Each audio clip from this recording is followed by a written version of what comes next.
Good morning, Linda. Good morning, Lorraine. This is Linda Telsbo, and she's going to do a demo today for us on Judy Niemeyer paper piecing. Thank you, Lorraine. To get started today, a brief overview on the supplies that will be needed. We need a rotary cutter, add a quarter ruler. I'm using a short one today because my seam lines are short, but the add a quarter rulers also come in 12 and 18-inch lengths if you need them. A piece of template plastic to use to fold back with. I also have a glue stick. Judy has started using the Fons and Porter glue stick. She used to use the Uhu, and the Elmer's wash away glue stick also works great. You will also need today a cutting mat, an ironing surface, and an iron.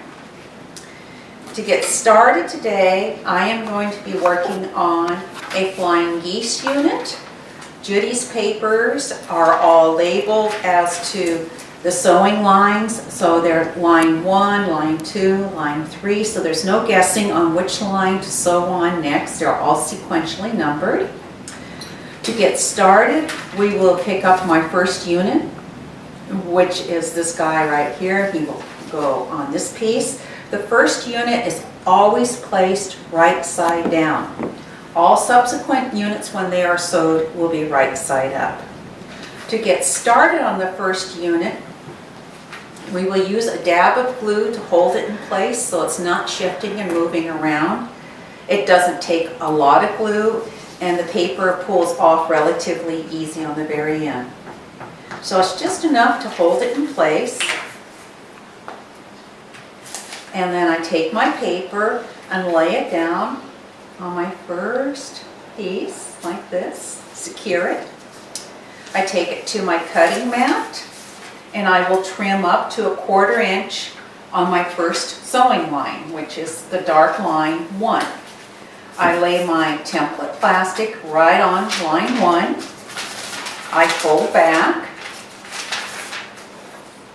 take my add a quarter ruler, lay the lip on. The template plastic helps hold it in place, and I trim up to 1/4 inch. My next unit, which gets sewed on, is labeled template CG2. Judy's units are always labeled, so you're not guessing on which piece goes where.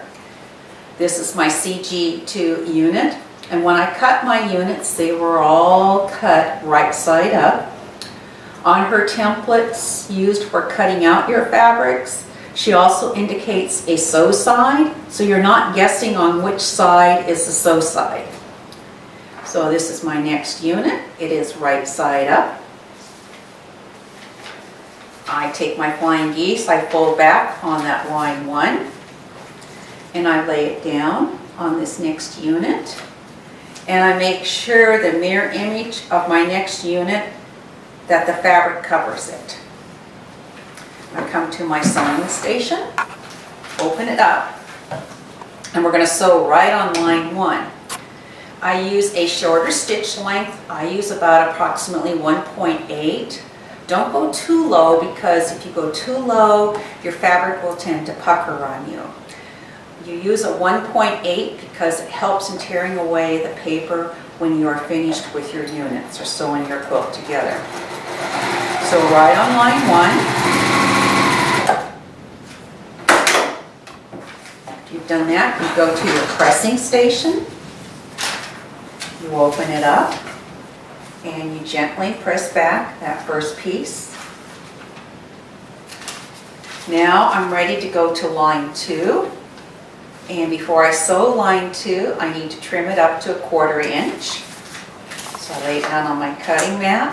I take my template fold back piece, lay it on, fold back, my add a quarter ruler, so I trim up to a perfect 1/4 inch. Now I'm ready to sew the next unit. It is labeled template CG3. This is my CG3 units here. They are right side up. I fold back. I line it up right on where I've cut my line there. And I make sure again that my fabric covers the mirror image of the section that I'm going to sew next. You open it up, come to your machine and sew right on that line.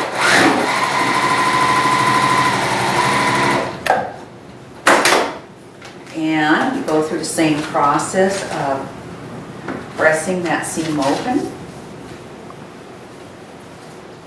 And then you would go on to line 3 and follow the same process with your template, folding back and trimming up to 1/4 inch. If you're doing multiples of these, say you have 8 flying geese units, it would be easy to stack them all and do all the units at one time. Thank you, Linda, for Thank you. showing us.